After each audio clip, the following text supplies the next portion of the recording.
हमारे देश के तिरंगे का फाइनल डिजाइन एक मुसलमान औरत ने तैयार किया था, सुरैया तैयब जी फ्रॉम हैदराबाद। अंग्रेजों भारत छोड़ो और साइमन गो बैक, ये जो दो नारे हैं ये भी एक मुसलमान ने दिए थे। मुंबई में पैदा होने वाले यूसुफ मेहर अली ने ये दोनों नारे दिए थे। बहुत कम लोग जानते हैं कि बाटा कंपनी एक मुसलमान की थी जिसको एक अंग्रेज ने खरीद लिया था आंदोलन के दौरान। भगत सिंह का केस लड़ने वाला शख्स भी एक मुसलमान था। बैरिस्टर आसिफ अली ने भगत सिंह का केस तब लड़ा जब उनका केस लड़ने के लिए कोई तैयार नहीं था। इनकलाब जिंदाबाद, ये नारा देने वाले भी एक शख्स मुसलमान थे। हसरत मोहानी ने ये नारा दिया था। उन्होंने ही भारत की आजादी की रूपरेखा तैयार की थी। 1857 में होने वाले विद्रोह में 50,000 उलमाओं की बलि दी गई थी और लाखों की तादाद में मुसलमान सरेआम कत्ल कर दिए गए। 1857 में दिल्ली से लेके कलकत्ता तक ऐसा कोई पेड़ नहीं था जहां पे उलमाओं की लाशें टंगी ना हो।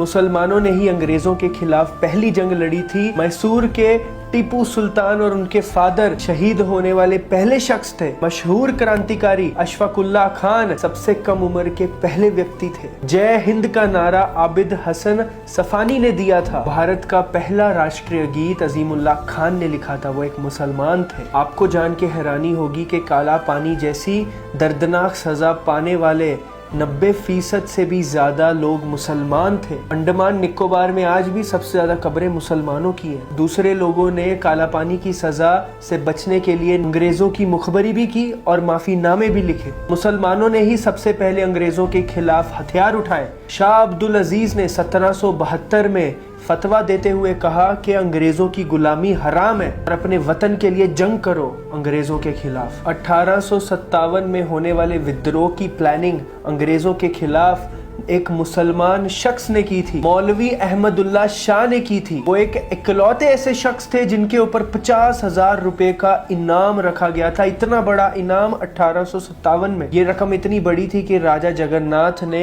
पैसों की लालच में आकर मौलाना की मुखबरी करके उनको मरवा दिया। बहुत कम लोग जानते हैं 1857 में ज्यादातर लोग शहीद होने वाले मुसलमान थे। जनरल डायर की गोली खाने वाले ज्यादातर लोग मुसलमान थे। गांधी जी ने बाहर जहाँ पे पढ़ाई की थी वो कॉलेज भी एक मुसलमान का था, वो भी भारत के मुसलमान का। और जब गांधी जी हमारे देश वापस आए तो उन्होंने अली ब्रदर्स के साथ मिलकर काम किया। 1946 में डॉक्टर अंबेडकर जब इलेक्शन हार गए सिर्फ दलित होने की वजह से, तो बंगाल मुस्लिम लीग ने बंगाल से उन्हें इलेक्शन लड़ने की इजाजत दी। इस तरह भीमराव अंबेडकर संविधान सभा का हिस्सा बने। सारे जहां से अच्छा हिंदुस्तान हमारा, ये भी अल्लामा इकबाल ने लिखा था। भारत की आज़ादी के लिए मुसलमान राजाओं ने अपने खजाने खोल दिए थे। कोलकाता के हाजी उस्मान सैयद ने अपना सब कुछ भारत की आज़ादी के लिए कुर्बान कर दिया। हाजी उस्मान की अमीरी का इस तरह अंदाजा लगाया जा सकता है कि हर स्कूल और हर अस्पताल उनका था।